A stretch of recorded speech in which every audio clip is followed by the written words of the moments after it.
Johnny কয়েকটি কথা বলেছে, আমি সিরিয়াল নামে একজন আসি। জনি কারাতে নিয়ে কিছু কথা বলেছে। ও জানতে চেয়েছে যে ওস্তাদ আমাদের মিক্স মার্শাল আর্ট শেখায়, এটার গুণাবলী বা এটা কেন আমরা করি, হোয়াটস দ্য ডিফারেন্স। আমার এখানে অনেকেই অনেক দূর দূরান্ত থেকে ছাত্রছাত্রী আছে, ছাত্ররা আছে। যে আমি গত বছর জানুয়ারিতে আমি ব্যাংকক গিয়েছিলাম উইথ মাই সান। আমি ব্যাংককে যেদিন স্যাটারডে ফ্লাইট যেটা হয় সেটা অনেক বেশি পপুলার হয়, পরের দিন যেটা হয় সেটা একটু লোকজন কম হয়।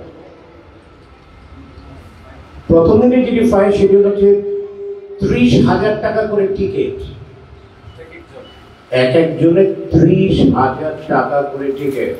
এই কথাগুলো সবাই মন দিয়ে শুনতে হবে। যে what is mixed martial art, আমরা মিক্স যেটা করি সেটা সম্বন্ধে জানা দরকার।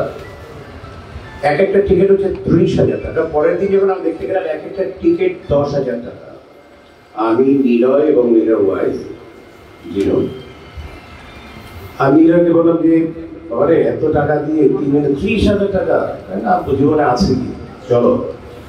পৃথিবীতে একমাত্র, অনেকে জানে না, লুম্পিনি মোস্ট প্রবাবলি অনলি ব্যাংককে আছে ইনডোর স্টেডিয়াম শুধু মিক্সড মার্শাল আর্টের জন্য। এখানে মুয়াই থাই হয়। পৃথিবীতে আর কোথাও কিন্তু এই স্টেডিয়ামটি নেই, ইনডোর স্টেডিয়াম নেই। এটা অনেকে জানে, অনেকে জানে না, একমাত্র ব্যাংককে আছে।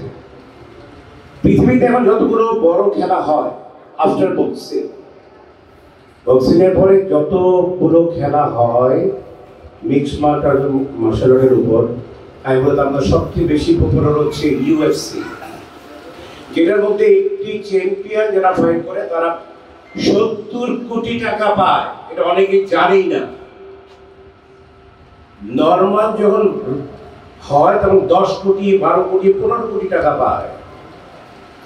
ইট মিনস হোয়াট, আমি ওই টাকার জন্য ব্যাপারটা তা না। বক্সিং যারা করে, আমি বলছি যে দাম কোন জায়গায় চলে গেছে মিক্সড মার্শাল আর্টটা। মিক্সড মার্শাল আর্ট এমন একটি জায়গায় চলে গেছে যেটাকে ধরার ছোঁয়ার বাইরে চলে গেছে। ওইটাকে অন্য কোনো কারাতে ধরতে পারবে না, সম্ভব না।